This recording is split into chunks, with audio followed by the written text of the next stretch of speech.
Hello, everyone. This is Zayami Eccles-Irwin from FilmFestivalCircuit.com and the Assistant Director of the Portland Comedy Film Festival. We are gearing up for our Spring 2023 session, which is going to be this weekend, May 21st, at the beautiful, historic Clinton Street Theater.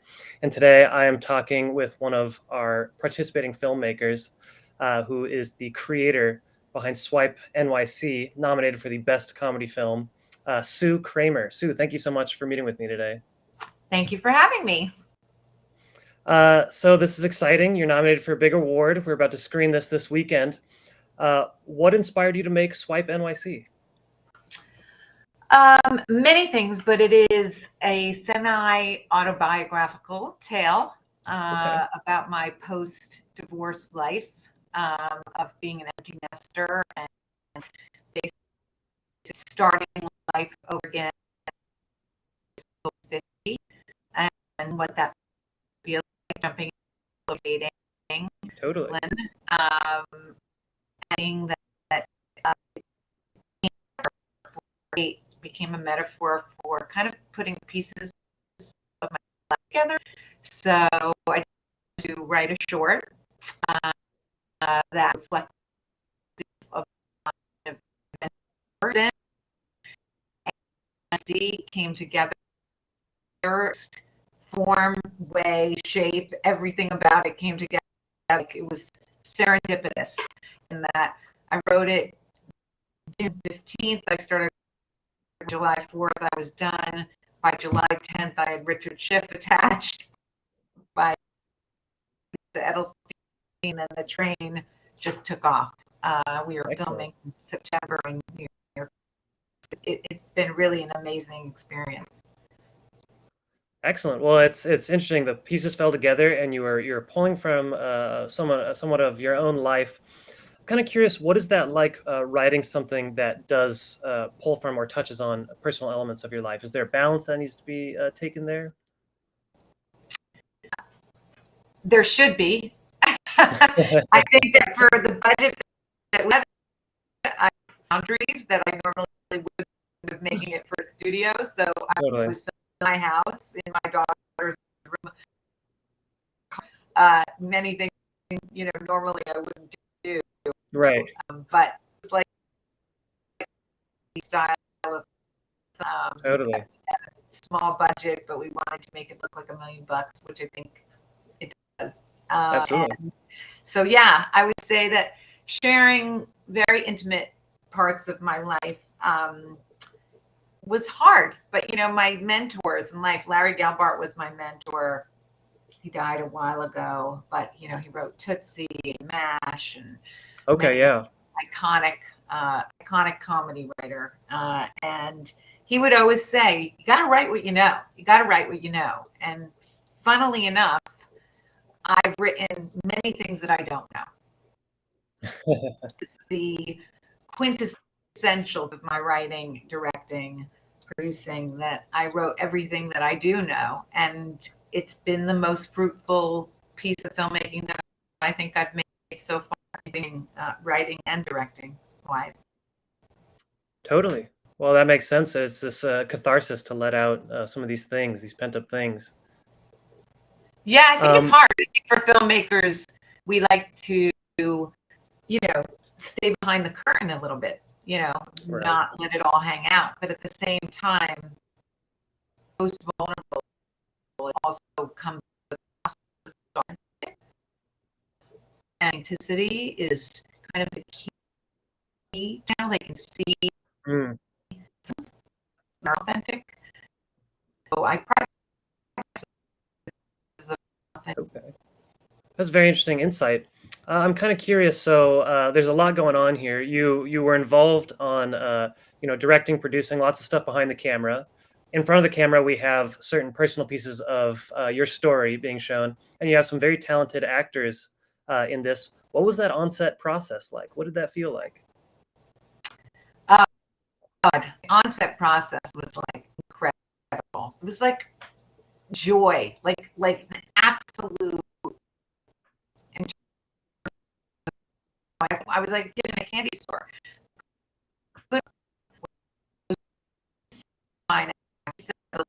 we were house and girlfriend's guide to divorce. Kaminsky Method, and she basically plays me and my alter ego.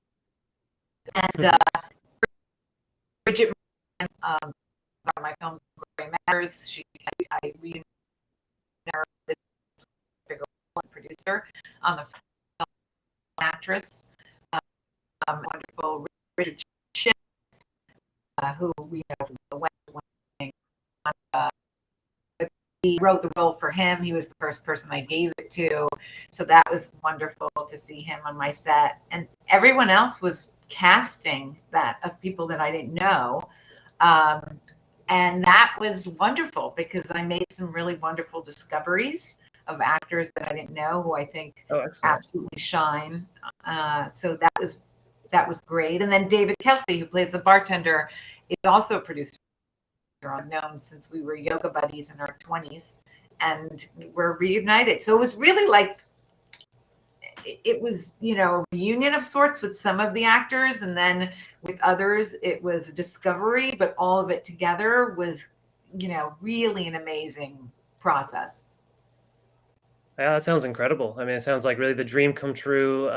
Definitely working with people you know and trust, and getting to experience new talent. That's always kind of the dream. I'm curious, it sounds like a great time on set. Are there any mishaps or horror stories that poke out? There's always one in every independent production. I would say that I wouldn't call it a horror story, but a production nightmare was we were going to film in a Pilates studio, and we were all prepared, and we were also shooting right outside, and it's a very quiet scene. It's a really funny scene in the film. It gets usually the most laughs with the audience, and it's Bridget Moynihan and Lisa Eldelstein. And we were moving from one location to the other in Brooklyn. It was very short distance, like maybe a quarter of a mile. And so we left our one quiet location that was on the street in like a brownstone, and started all walking towards the Pilates studio, and all of a sudden hit a gigantic street fair in front of the Pilates studio with bongo drums, bands, DJs, people, regaling in the streets. Totally. And we were like, oh my God, what are we going to do? We have a really short day that we need to make this scene happen in the next 4 hours. Luckily, I ended up knowing somebody who was in charge of the fair. Was but I was like, let's the DJ him to playing and maybe body time, it was like all this, negotiation. Wow. But, it worked out, which was a miracle, literally a miracle. We're talking That's incredible. Thousands of people on the street, and that we still were able to film the scene. Totally. Well, that's incredible because you had to parlay on that community level, very, very give and take, trading things off. And it seems like a very sort of down to earth, equal way to deal with, a crazy production problem like that. I'm curious, it sounds like you have a long background in filmmaking. Did you take any new insights about the craft from your process on this film? Yes. I think are always have to be learning. We always have to be taking in new insights, or we don't grow.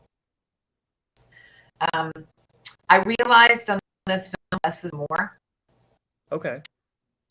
You can film and make it look incredible, professional, without a ton of bells and whistles. And that I went to UCLA, and I really felt like it. I was working with NYU students who had graduated 5 years ago, and they had their own posse. I was a layer, NYU, but they had their posse of film school peeps. And I feel like less is more can really come across as That's very, very, very good insight, especially for people who are aspiring in that independent realm where you have to make do with less. But yeah, I like that mantra that you can actually just accomplish a lot if you make it work. Um, Sue, is there any other projects in the works right now? Well, right now we're in a writers guild strike. Right. So Okay. we're fighting for many important things, and I am absolutely part of that fight. A proud Excellent. WGA member and a proud DGA member, and there's a lot of things that we need to work out. So in terms of the right now, I wouldn't say that right now. I feel lucky enough that we are able to go through the film circuit in terms of film festivals. Portland being Totally. one. We just won the Best Audience Award at the Beverly Hills Film Festival. Best Amazing. Short. We're going to Provincetown next, and so we're on a really great roll with the film. So that's really exciting. In terms of projects, yeah, I have many actually.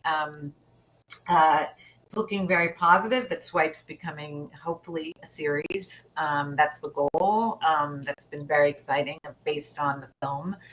I'm working on a project called The God of Driving, which is an adaptation of a novel by Amy Fine Collins, who's a Vanity Fair writer, memoir of hers. I have a couple of other really wonderful projects, one called The Locals, one called The Broadwalk. So I have a very full slate as writer-director that's coming up as soon as we get through the strike.